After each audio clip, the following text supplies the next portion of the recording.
अस्सलाम वालेकुम गाइस, मेरा नाम है आफरीन शेख। आप देख रहे हो आफरीन रिएक्शन चैनल। आज हम रमशा सुल्तान के वीडियो पर रिएक्शन देंगे। नूह अलैहिस्सलाम का वाक़या उन्होंने बहुत अच्छी तरीके से बयान किया। चलिए देखते हैं। अस्सलाम वालेकुम, मेरा नाम रमशा सुल्तान है। प्रॉफिट सीरीज में आज हम नूह अलैहिस्सलाम का वाक़या सुनेंगे। नूह अलैहिस्सलाम अल्लाह के ऐसे पैगंबर थे जो तकरीबन 950 साल जिंदा रहे और अल्लाह की तरफ लोगों को दावत दी। अगर आपको प्रॉफिट सीरीज में इंटरेस्ट है तो प्लीज मेरे चैनल को सब्सक्राइब कर लीजिए। चलिए शुरू करते हैं with the real life story of prophet नूह अलैहिस्सलाम।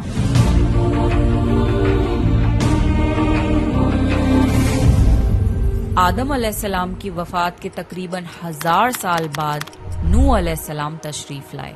आदम अलैहिस्सलाम के बाद की नस्लें बहुत नेक थीं, पर तकरीबन 1000 साल बाद शैतान ने उन लोगों को बहकाया कि कुछ नेक और बुजुर्ग लोगों को याद रखने के लिए उनके बुत बना लो। तो लोगों ने कुछ बुजुर्गों को इज्जत देने के लिए उनके बुत बना लिए।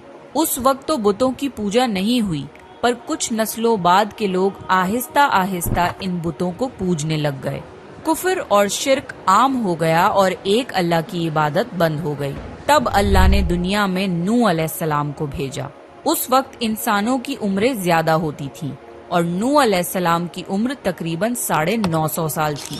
नूह अलैहिस्सलाम ने लोगों को अल्लाह की तरफ दावत दी। सूरह नूह में अल्लाह फरमाता है, यकीनन हमने नूह को उनकी कौम की तरफ भेजा कि अपनी कौम को डराओ और खबरदार कर दो, इससे पहले कि उनके पास दर्दनाक अजाब आए।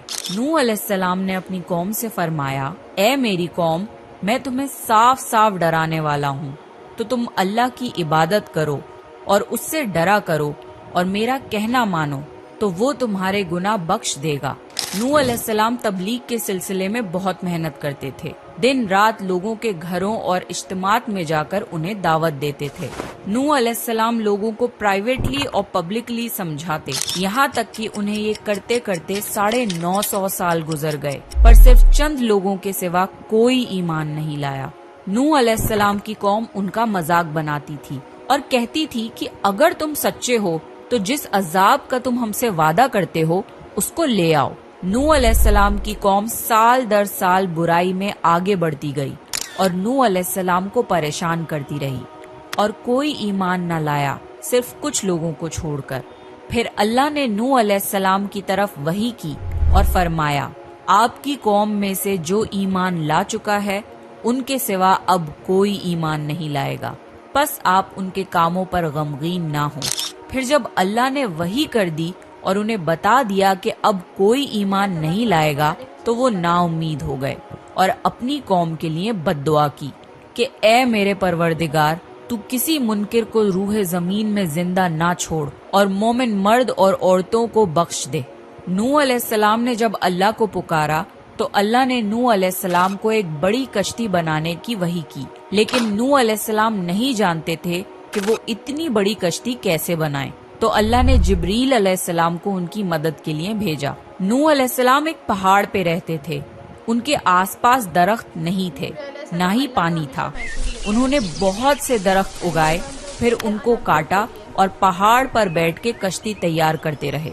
लोग जब नूह अलैहिस्सलाम को कश्ती बनाते हुए देखते तो उनका बहुत मजाक बनाते और कहते, ये कैसा मजनून है जो पहाड़ पे कश्ती बना रहा है। धीरे धीरे बहुत मेहनत के बाद एक बहुत बड़ी कश्ती तैयार हो गई। एक जगह आता है कि नूह अलैहिस्सलाम ने ये कश्ती 100 साल में तैयार की। इस कश्ती की लंबाई 300 गज, ऊंचाई 30 गज और चौड़ाई 50 गज थी।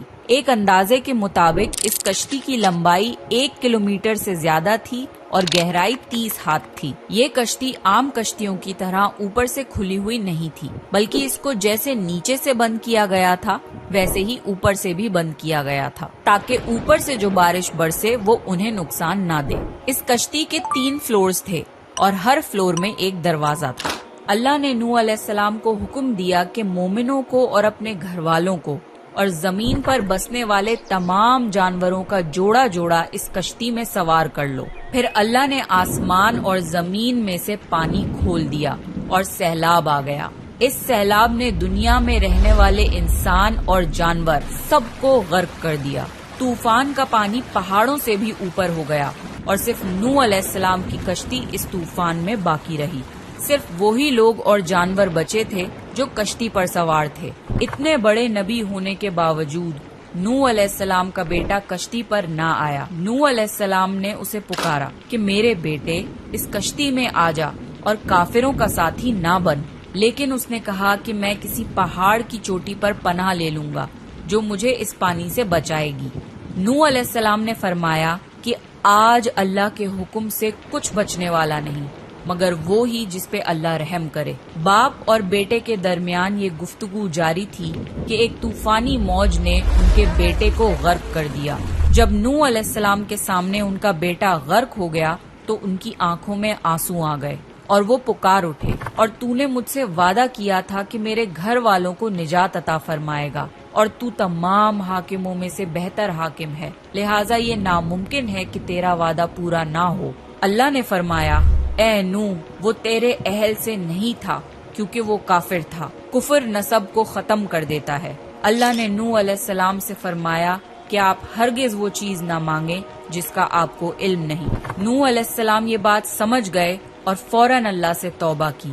فرمایا، اے میرے پروردگار، میں تیری ہی پناہ چاہتا ہوں اس بات سے کہ تجھ سے وہ مانگوں جس کا مجھے علم نہیں۔ اگر تو مجھے نہ بخشے گا اور مجھ پر رحم نہ کرے گا تو میں خرابی والوں میں ہو جاؤں گا۔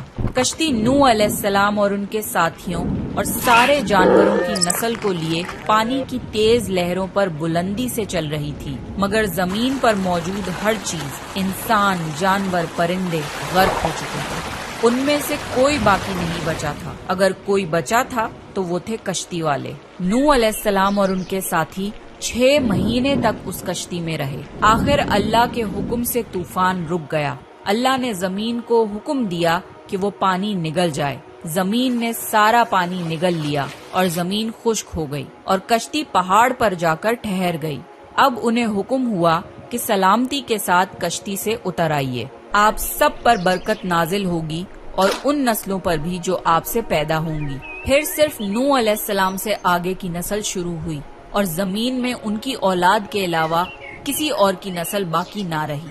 سارے جانوروں کی نسلیں بھی یہیں سے پھر سے پیدا ہوئیں۔ نوح علیہ السلام کے 3 بیٹے تھے، سام، حام اور یافز، جن سے دنیا کی نسل آگے بڑھی۔ سام کی اولاد گندمی رنگ کی تھی۔ عرب ممالک سیریا، فلسطین اور اسرائیل کے لوگ سام کی اولاد ہیں۔ حام کی اولاد کالی رنگت کی تھی۔ افریقہ، ایبوریجنل آسٹریلیا، انڈیا، ایجپٹ اور سوڈان کے لوگ حام کی اولاد ہیں۔ گوری رنگت کے لوگ یافز کی اولاد ہیں۔ چائنا، جاپان، کوریا اور یورپ کے لوگ یافز کی نسل ہیں۔ نوح علیہ السلام کا چوتھا بیٹا جو ایمان نہ لانے کی وجہ سے برباد کر دیا گیا تھا، اس کا نام کنان تھا اور اس سے کوئی نسل آگے نہیں بڑھی۔ قرآن میں اللہ نے فرمایا، اور ہمیں نوح نے پکارا تو دیکھ لو کہ ہم کیسی اچھی دعا قبول کرنے والے ہیں۔ ہم نے اسے اور اس کے فرما برداروں کو اس زبردست مصیبت سے بچا لیا اور اس کی اولاد ہم نے باقی رہنے والی بنا دی۔ طوفان کے بعد نوح علیہ السلام 350 سال زندہ رہے، پھر نوح علیہ السلام فوت ہو گئے۔ نوح علیہ السلام کی کشتی آج بھی موجود ہے۔ ریسرچرز نے ترکی میں اس کشتی کو ڈھونڈ لیا ہے۔ قرآن میں اللہ نے فرمایا، اور بے شک ہم نے اس واقعے کو نشانی بنا کے باقی رکھا، پس ہے کوئی نصیحت حاصل کرنے والا؟ لوگ سٹوریز کو تو ڈینائی کر سکتے ہیں پر ایویڈنسز کو ڈینائی نہیں کر سکتے۔ نوح علیہ السلام کی یہ کشتی ایک بہت بڑا ایویڈنس ہے اس پورے واقعے کا۔ تو یہ تھا نوح علیہ السلام کا بہترین واقعہ۔ نیکسٹ آپ کون سے پروفٹ کی سٹوری سننا چاہتے ہیں؟ پلیز کامنٹ کر کے بتائیے۔ یہ اسٹوری سے ہمیں یہ سیکھنے ملتا ہے کہ ہم ہارڈ ورک کر کے کچھ بھی بنا سکتے ہیں۔ نوح علیہ السلام نے 100 سال لگائے اور انہوں نے ایک کشتی بنائی لوگوں کو بچانے کے لیے، اور اپنے بیٹے کو بھی انہوں نے ایمان نہیں لائے تو وہ وقف ہو گئے اسی میں۔ تو سوچئے اللہ ہر ایک چیز پہ قادر ہے۔ اگر اللہ آپ کو کچھ نصیحت دیتا، اگر آپ وہ کام کرتے تو آپ ہر ایک چیز کے لیے آگے بڑھ سکتے ہیں۔ اگر آپ کو ہمارا یہ ویڈیو اچھا لگا تو ہمارے چینل کو پلیز سبسکرائب کیجیے گا اور لائک کیجیے گا۔